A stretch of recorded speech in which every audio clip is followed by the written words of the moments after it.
آج میں ابھی یہ جو میرا ویلاگ ہے یہ میں انور مقصود صاحب کی حوالے سے ایک سٹوری ہے اس پر میں بات کروں گا۔ مجھے بہت سارے پیغامات ملے ہیں سوشل میڈیا پر بھی، جو میرا جو چینل ہے اس پر بھی، پھر منصور علی خان صاحب نے بھی ایک کلپ کیا اس پہ، اور انہوں نے یہ کہا کہ یہ خبر غلط تھی، اور خبر جو ہم نے دی تھی بیسیکلی وہ خبر یہ تھی کہ جو انور مقصود صاحب ہیں ان کے ساتھ زیادتی کی گئی ہے، ان پر پریشر ڈالا گیا ہے، اور ایک طرح سے ان پر پابندی لگا دی گئی ہے کہ وہ اب جو بھی ہوں گی تقریبات، خاص طور پر ہمارے جہاں پر وہ پہلے میزبانی کرتے تھے، جو یوم دفاع کی تقریب تھی یا یوم پاکستان کی تقریب تھی، ان کو کیونکہ وہ بہت اوپنلی اسٹیبلشمنٹ کے خلاف بات کرتے ہیں، تو ان پر وہاں پر پابندی لگا دی گئی ہے، لیکن ان کے ساتھ زیادتی بھی کی گئی ہے، ان کو تمانچے وغیرہ بھی مارے گئے ہیں۔ یہ نہیں کہا تھا کہ ان کی کوئی ہڈیاں وڈیاں ٹوٹی ہیں، کسی اور نے کہا تو مجھے نہیں پتا، اور میں نے یہ سٹوری ایک جگہ پر دیکھی، پھر کچھ اپنے سورسز سے بات کی، تو مجھے یہی بتایا گیا کہ یہ سٹوری ایسے ہی ہے جس سٹوری کو ہم نے چلایا۔ اب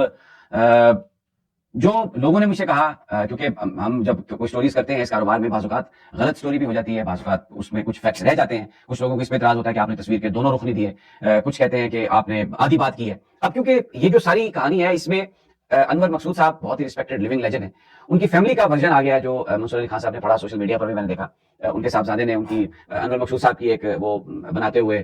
بریانی بناتے ہوئے ایک ویڈیو بھی لگائی ہے اور کہا ہے کہ میں بالکل ٹھیک ہوں، اور ان کے بچے نے بھی کہا کہ کوئی ایسی بات نہیں۔ تو یہ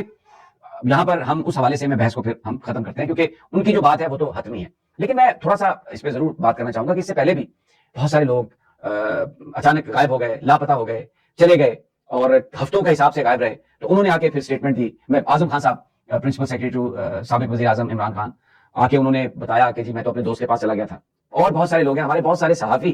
جو غائب ہوئے، انہوں نے آ کے یہی کہا کہ بس ہم اپنے کسی دوست کے پاس چلے گئے تھے، کسی نے کہا میں گلگت چلا گیا تھا، کراچی میں کچھ ہمارے جیو کے جرنلسٹ اسی طرح مسنگ ہوئے، اور دوسرے شہروں میں دو تین چار دن کے بعد وہ آیا اور انہوں نے کہا کہ جی ہم اپنے دوست کے گھر چلے گئے تھے اور بس وہاں پر رہے۔ تو ہم نے ان کی اسٹیٹمنٹس پر بھی یقین کیا، کیونکہ ظاہر ہے عثمان ڈار صاحب کی جو اسٹیٹمنٹ ہے وہ جس وقت آئے اور انہوں نے پھر وہ انٹرویو دیا کامران شاہد کو، تو جب دباؤ ہوتا ہے، یہ بات آپ ذہن میں رکھیے، میں یہ کہنا چاہتا ہوں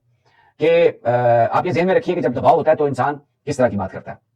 منصور علی خان کی جو بات جس پر میں چاہتا ہوں کہ میں بات کروں، انہوں نے یہ بات کہی ہے کہ اب دیکھیں یہ انہوں نے مذمت بھی آ گئی، اور بس بندہ کیا کہے، بس اس میں بندہ کیا کہے۔ اب ایشو کیا ہے؟ یہ سوشل میڈیا پر جو ایک طوفان ہے، جو مجھے لوگ ٹیگ کر کے بھیج رہے ہیں، مجھے وہ کہہ رہے ہیں کہ آپ کی کریڈیبلٹی ختم ہو گئی ہے۔ اب کیوں میری کریڈیبلٹی کے بارے میں بات کی جا رہی ہے؟ یہ اس کا تعلق اس خبر کے سچے یا جھوٹے ہونے سے کم ہے، لیکن ایک اوور آل جو ہماری پوزیشن ہے صحافیوں کی، یا کم از کم میری جو پوزیشن ہے اور بہت سارے لوگوں کی طرح، کیا ہم اس ملک میں جو بے انصافی ہو رہی ہے، جو ڈاکہ مارا گیا ہے، جو لوگوں کے ساتھ ظلم و زیادتی ہوئی ہے، اس کو ہم رپورٹ کر رہے ہیں۔ جو یہ کنسپریسی تھیوریز ہیں، جس طریقے سے ایک سازش کے ذریعے عمران خان کو ہٹایا گیا، لوگ مارا پیٹا گیا، ان کو اندر ڈالا گیا، جو یہ ان کے بیانات ہیں گمراہ کرنے والے، جو موجودہ حکومت ہے یا پی ڈی ایم 1 تھی یا جو سو کالڈ نگران تھے، ہم ان کو پوری طرح ایکسپوز کرتے تھے اور کر رہے ہیں، اور انشاءاللہ کرتے رہیں گے۔ تو کریڈیبلٹی میں کیسے ڈینٹ ڈالا جائے؟ اب یہ بڑا ایک سینسٹیو معاملہ آ گیا۔ ایک طرف انور مقصود صاحب ہیں، ان کے ساتھ ہونے والی جو ہمیں بتایا گیا، ان کے ساتھ جو بدتمیزی ہوئی اس کا ذکر ہے، پھر ان کی فیملی کا ایک اسٹیٹمنٹ ہے۔ اب ظاہر ہے ان کی، میں جس میں نے پہلے کہا، ان کی فیملی کا جو اسٹیٹمنٹ ہے اس کے بعد میں کسی بات پر انسسٹ نہیں کروں گا، نہ میں کرنا چاہتا ہوں، لیکن اس سارے واقعے کو بنیاد بنا کر جس طرح کریڈیبلٹی کو انڈرمائن کرنے کی کوشش کی جا رہی ہے، وہ جو منصور صاحب کہہ رہے ہیں کہ بس اب دیکھیں میں اب کیا کہوں، تو میں آپ سے یہ کہوں گا کہ آپ وہ کہیں جو ہو رہا ہے۔ آپ بہت پروفیشنل آدمی ہیں، اور ڈیفینیٹلی میں کوئی I am not casting any doubts about you, لیکن میں یہ کہوں گا کہ یہ ہم لوگوں پر چھوڑ دیتے ہیں، وہ یہ جج کریں۔ لیکن میں کہتا ہوں for the sake of argument یہ سٹوری غلط تھی، مجھ سے غلطی ہو گئی، تو میں تو یہ کہہ رہا ہوں کہ اگر مجھ سے غلطی ہوئی ہے اور اب ان کی فیملی نے کہہ دیا ہے تو اس کے بعد گنجائش ختم ہوگی، اور میں یہ ہاتھ جوڑ کے اگر یہ غلطی ہے تو میں اس کی معافی مانگتا ہوں۔ میں کوئی جلی انا پہ کام نہیں کرتا، میں تو ایک ہمارے پاس انفارمیشن آتی ہے، ہم اس کو تحقیق کرتے ہیں، جو بھی کر سکے اپنے ذرائع کے مطابق، اور اسے لوگوں کے سامنے پیش کرتے ہیں اور سچ بولتے ہیں۔ کسی وجہ سے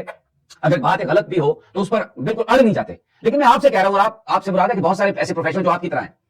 اس پوری سوسائٹی میں اس وقت جو ہو رہا ہے اس کے بارے میں خاموش ہیں، اس کا غلط رخ پیش کرتے ہیں روزانہ۔ اس کا میں یہ کہہ رہا ہوں کہ ایک نیشنل مین اسٹریم میڈیا پہ آنے والے چہرے جو پاکستان کے لوگوں پر ظلم ہو رہا ہے، خاموش ہیں اس پر، آپ وہ بولیں، آپ وہ دکھائیں۔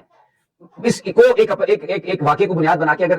میری کریڈیبلٹی اگر آپ اس کو کوئی سمجھتے ہیں کہ آپ انڈرمائن کر لیں گے، تو وہ ایسا نہیں ہونے والا۔ اس کی وجہ یہ ہے کہ میں اگر غلطی کی ہوئی تو میں مانوں گا کہ میں نے غلطی کی ہے، میں مانتا ہوں کہ میں نے غلطی کی ہے، غلطی ہو گئی ہے، اس کے معافی کے بھی طلبگار ہیں۔ لیکن جو بڑا ایک جو غلطی ہے، جو ایک بڑا جھوٹ ہے جو بولا جا رہا ہے، وہ اوور آل پاکستان کی سیاست کے حوالے سے، جو مجرم ہیں، جو اس وقت پاکستان کے لوگوں کو لوٹ رہے ہیں، ان کے مینڈیٹ کو لوٹ رہے ہیں، پاپولر لیڈرشپ کو ہٹانے کی بات کر رہے ہیں، وہ اس پر بات کریں نا۔ وہ کیوں نہیں بات کرتے آپ؟ اس پر کریں، آئیں بتائیں کیا کر رہی ہے مریم نواز، بتائیں کیا کر رہا ہے شہباز شریف،